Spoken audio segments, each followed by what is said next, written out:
వెలుగులో ఇవాళ కనిపిస్తున్న వార్తలు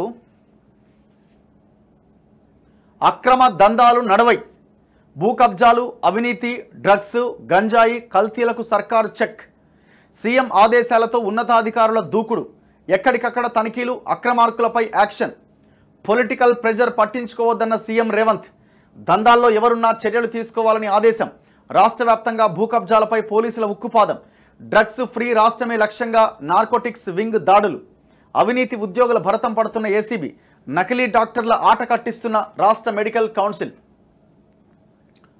హోటల్స్లో కల్తీల ఆటకట్టు ప్రజారోగ్యంతో ఆటలాడుతున్న హోటళ్లు రెస్టారెంట్లు కాఫీ షాపులు ఐస్ క్రీమ్ పార్లర్లు బేకరీలు బిర్యానీ మండీలపై ఫుడ్ సేఫ్టీ ఆఫీసర్లు ఇటీవల వరుసగా దాడులు నిర్వహిస్తున్నారు 20 రోజుల్లో 67 చోట్ల తనిఖీలు చేసి ఫుడ్ శాంపిల్స్ సేకరించగా సగానికి పైగా ప్రాంతాల్లో ఆహారంలో కల్తీ జరిగినట్టుగా తేలింది దీంతో సంబంధిత హోటళ్లు రెస్టారెంట్లు మూసేశారు అంటే మూసేసిరా ఇప్పుడు చట్నీస్ మీద రైడ్ జరిగింది చట్నీస్ మూసేసిరా బ్రాంచ్ పిస్తా హౌస్ మీద జరిగింది పిస్తా హౌస్ మూసేసిరా వాడిన నూనెను టీ కాఫీ పొడులను మళ్ళీ వాడుతున్నట్లు ఫుడ్లో కలర్సు కల్తీ మసాలాలు కుళ్ళిన కూరగాయలు వినియోగిస్తున్నట్లు ఈ దాడుల్లో తేలింది ఇది తేలింది అండ్ ఇంతకుముందు ఒక వార్త చూసినాం మనం ఈనాడులో వచ్చింది ఇక్కడ కూడా రైడ్స్ జరుగుతూ ఉన్నాయి ఏంది నకిలీ మందులు అమ్ముతూ ఉన్నారు మెడికల్ షాపులలో నకిలీ మందులు అమ్ముతున్నారు నకిలీ మందులు తయారు చేస్తున్నారు అది హైదరాబాద్ అండ్ చుట్టుపక్కల సో నిన్న కూడా పెద్ద ఎత్తున డ్రగ్ సేఫ్టీ అధికారులు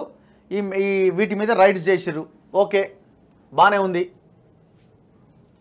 సో ఇది ఎంతవరకు అండ్ డ్రగ్స్ మీద కొంత దూకుడుగా వ్యవహరించే ప్రయత్నం చేస్తున్నారు బాగుంది ఎందుకంటే పోలీస్ ఆఫీసర్స్ కూడా ఇక్కడ హైదరాబాద్ సిపిగా ఉన్న కొత్తకోట శ్రీనివాసరెడ్డి అండ్ మహంతి ఇట్లాంటి నిజాయితీ గల ఆఫీసర్లను వేసినారు బాగుంది మరి ఇప్పుడు ఇన్ని చేస్తున్నారు కదా అక్రమ దందాలు ఇవన్నీ బెల్ట్ షాపుల సంగతి ఏంది బెల్ట్ షాపుల సంగతి ఏంది అధికారంలోకి వస్తే మద్యాన్ని నియంత్రించడంతో పాటు బెల్ట్ షాపులు పూర్తిగా రద్దు కాదు అది తీసేస్తాం అదేం లీగల్ కాదు కదా బెల్ట్ షాపులు లేకుండా చేస్తామా ఇల్లీగల్ దందా లేకుండా చేస్తామన్నారు మరి ఈ బెల్ట్ షాపుల ఇల్లీగల్ అక్రమ దందాని ఏ రకంగా ఒక్క మాట చెప్తే అది నా జీవో అన్నారు ముఖ్యమంత్రి గారు మరి ఆ బెల్ట్ షాపులను ఇమీడియట్గా క్లోజ్ చేయాలి కదా ఇప్పుడు మీరు ఈ గంటలో మీరు ఒక డీజీపీకి ఆర్డర్ ఇస్తే అది అసలు ఏం అవసరం లేదు జీవో కూడా అక్కర్లేదు ఎందుకంటే అదంతా ఇల్లీగలే కదా సాయంత్రం రాత్రి వరకు ఒక బెల్ట్ షాప్ ఉండదు మరి దాన్ని ఎందుకు ఆపట్లే ఇది కూడా అక్రమ దందానే కదా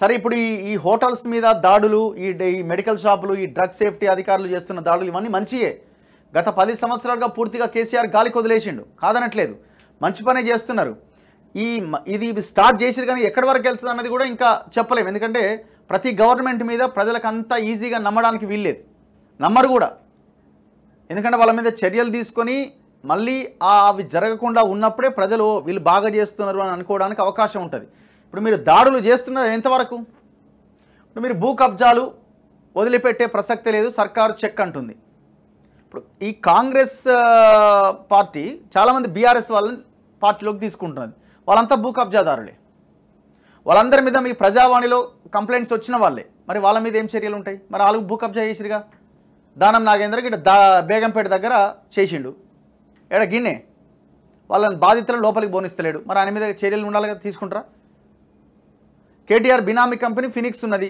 పెద్ద ఎత్తున చెరువులు కబ్జాలు పెట్టిరు భూములు కబ్జాలు పెట్టిరు తీసుకుంటారా ఇప్పుడు మీరు ఒకవేళ కబ్జాల మీద ఫోకస్ చేస్తున్నాము అని అంటే ఫస్ట్ వాటి మీద రైట్ చేయాలా గాడిదాకి ఎందుకు పేరు ఇక్కడ జీవీకి ఆపోజిట్లో పెద్ద ఎత్తున ఒక కన్స్ట్రక్షన్ జరుగుతున్నది ఇల్లీగల్ పర్మిషన్స్ లేవు జర్ర రాసుకుంటూ పోతే నాగార్జున సర్కిల్ అవతల పెద్ద బిల్డింగ్ కనిపిస్తుంది ఇల్లీగల్ కేటీఆర్కి సంబంధించిన మనుషులు ఉన్నారు అందులో కేటీఆర్ ఏమన్నా డైరెక్ట్ ఇన్వాల్వ్ అయ్యిండు ఇల్లీగల్ చలో తేల్చండి ఎన్ని ఇట్లా కొన్ని వేల కబ్జాలు ఉన్నాయి మరి వీటి మీద ఫోకస్ చేస్తారా సో వీళ్ళు దిశ వాళ్ళు కూడా ఇదే కథనం రాసినారు ఇగో ఏమని రేవంత్ మార్క్ పాలన ఇప్పుడు మేమేమంటున్నామంటే మాకున్న క్లారిటీ ఏంటంటే గత కేసీఆర్ 10 సంవత్సరాలుగా చేసిన దుర్మార్గమైన పరిపాలన అయితే అంత దారుణమైన పరిపాలన ఎవ్వరూ చేయరు మేము ఎలక్షన్స్కి ముందు అదే చెప్పినాం ఇప్పుడున్న రాష్ట్ర ప్రభుత్వ పరిపాలన చూస్తూ కూడా అదే చెప్తున్నాం అంత భయంకరమైన అరాచకమైన విధ్వంసకరమైన పాలన అయితే ఉండదు కానీ ఆ విధ్వంసం జరిగింది, దాని నుంచి మనం నేర్చుకొని ఆ తప్పులని సరిదిద్దుకొని, అంటే ఆ తప్పులు జరగకుండా చూసుకొని ఇక్కడ కూడా వాళ్ళు చేసిన విధ్వంసాన్ని రికవరీ చేయడానికి ప్రయత్నం ఏమైనా ఉన్నదా, దానికే మీకు ఓటేసారు. అదే మార్పు. ఈ 2-3 అంశాలే మార్పు. సో అంత విధ్వంసం అయితే జరగదు, కానీ అది కాదు మేము ఎక్స్పెక్ట్ చేస్తున్నది. అది కేవలం అది మాత్రమే కాదు. ఇప్పుడు కేసీఆర్ కాకుండా ఎవరు వచ్చినా అంత భయంకరమైన విధ్వంసం ఉండదనే చెప్తున్నాం. ఉండదు, మీరున్నా కూడా మాకు తెలుసు.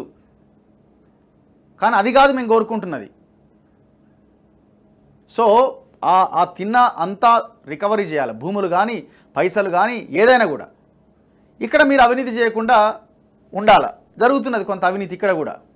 కొన్ని బిల్లులు చెల్లింపుల కార్యక్రమాల్లో 5% 10% వ్యవహారం నడుస్తున్నది, నడవట్లేదని కూడా లేదు. కాకపోతే అంత భయంకరమైన విధ్వంసం ఉండదు అని అనుకున్నాము, ఉండదు. ఓకే, ఇప్పుడు మాకున్న క్లారిటీ ఏంటంటే జరిగినటువంటి విధ్వంసము, జరిగినటువంటి ఈ ఏదైతే ఈ రికవరీ చేయడము, లేకపోతే వాళ్ళ మీద ఇది చేయడం అది చేయడం, ఇవన్నీ ఉంటాయనైతే నేను అనుకుంటలేదు. ఇప్పుడు గీక్షన్లు అంతా ఉత్తదే, అది అంతా ఏదో 2-3 రోజుల వరకే. అంతా అధికారంలో ఉన్న వాళ్ళు, అపోజిషన్లో ఉన్న వాళ్ళు నీకు సగం నాకు సగం అని పంచుకుంటారు. మీరు చూడండి, గదే అవుతుంది. కాకపోతే ఒక పాయింట్ ఏంటంటే ఈ 10 ఏళ్ల విధ్వంసం తర్వాత అదే తరహా విధ్వంసం అయితే ఉండదు. అంటే భవిష్యత్ నష్టాన్ని మనం పూడ్చలేము. Very clear. భవిష్యత్ అంటున్నా, పాస్ట్ అంటే గతంలో జరిగినటువంటి నష్టాన్ని మనం పూడ్చలేము, కానీ దాన్ని మనం రికవరీ చేయలేము. కానీ కొత్తగా జరిగే నష్టం నుంచి మనం బయటపడే అవకాశం మాత్రం ఉన్నది, గంతే. అంతకుమించి మనం కొత్తగా ఏదో ఇది ఊహించుకోవడానికి అవకాశం లేదు, ఏదో అద్భుతాలు జరుగుతాయని. రేవంత్ మార్కు పాలన, ఆగస్టు తర్వాత కీలక మార్పులు, పాత పథకాల్లో కొన్ని పక్కన పెట్టేందుకు నిర్ణయం. సో వీళ్ళు కూడా ఈ తరహా కథనాన్ని రాసిరు. 12 నిర్ణయాల్లో సవరణలట. జిల్లాల సంఖ్యను 17కు కుదించే ఆలోచనట. రైతు భరోసాగా రైతు బంధు స్కీమ్, ఆసరా పథకాన్ని చేయూతగా మార్పు. మన ఊరు మనబడి ప్లేస్లో అమ్మ ఆదర్శ కమిటీలు. టీఎస్ ఐపాస్ స్థానంలో 6 కొత్త పాలసీలు. రాష్ట్ర అధికారిక ఎంబ్లంలోనూ త్వరలో చేంజెస్. ఇప్పటికే టీఎస్ అబ్రివేషన్ టీజీగా మార్పు. ఇప్పుడు పేర్లు మార్చడంతో బేసిక్గా ఏంటంటే పేర్లు మార్చడం అన్నది కొత్త ఒక దాన్ని తెర మీదకి తీసుకొచ్చినట్టుగా అనిపిస్తుండొచ్చు చూడ్డానికి. కానీ పేర్లు మార్చడంతో ప్రజల జీవన విధానాల్లో మార్పులు రావు. సో విధానమైన ఒక పాలసీ డిస్కషన్ జరగాలి, పాలసీ మ్యాటర్లో చేంజెస్ రావాలి. సో ఆ పాలసీస్ చేంజ్ అయినప్పుడే, ప్రజల కోసం ఆ పాలసీస్ వచ్చినప్పుడే ఆ పరిపాలన విధానంలో మార్పు వస్తుంది. ఇది వినడానికి బాగానే ఉంటాయి. సో కమిటీలు, కథ, వ్యవహారము, పేర్లు గీర్లు అంతా. సో ఇట్లా రేవంత్ పాలన సంబంధించిన వార్త ఒకటి మనకు ప్రధానంగా హైలైట్ అవుతూ ఉన్నది.